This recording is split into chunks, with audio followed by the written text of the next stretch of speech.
Je m'appelle Sébastien Blache, je suis paysan dans la Drôme, à Monthélier.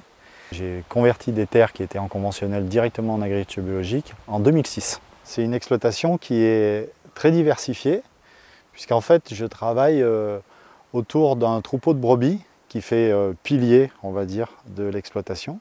Et ensuite, je travaille des grandes cultures, une quinzaine d'espèces différentes.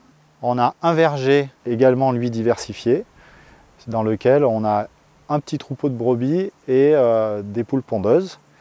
Et depuis l'année dernière, j'ai une collègue qui est venue s'installer sur la ferme en maraîchage.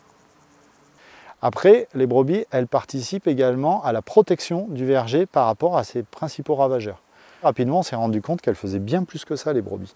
Parce que les brebis, elles fertilisent également. Et on n'apporte plus de fertilisants extérieurs. Ça marche comme ça marche sans produits phytosanitaires. Le but du jeu, c'est d'être le plus autonome possible. Les écosystèmes qui marchent le mieux, c'est les écosystèmes qui sont les plus diversifiés. J'ai mis 10 ans pour arriver à cette diversification.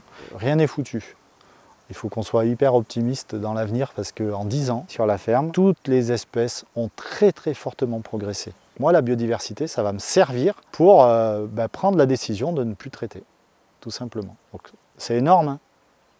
On ne fait que de la vente directe. Et pour ça, on a monté des magasins de producteurs. Et du coup, la relation qu'on a avec les clients, elle est extraordinaire, puisqu'en fait, on voit en permanence les personnes qui mangent nos produits. On est tous quand même un petit peu en recherche une certaine forme de reconnaissance dans notre travail, et avec cette manière de fonctionner, de commercialiser, on a cette reconnaissance. Ce que les gens ont besoin aujourd'hui, c'est de retrouver confiance. Et ils trouvent confiance lorsqu'ils mettent un visage sur leur producteur, leurs produits. Et à ce moment-là, la pomme, elle peut être cabossée, il n'y a pas de problème. Les 10 premières années, en fait, je les ai passées à développer mon outil. Et maintenant, j'ai l'impression que l'avenir, je vais le passer à peaufiner mon outil, à arriver à faire que cet outil soit agréable à travailler. Je ne me suis jamais senti aussi libre en fait dans mon expression que depuis que je suis paysan. Il faut surtout faire ce qu'on a envie.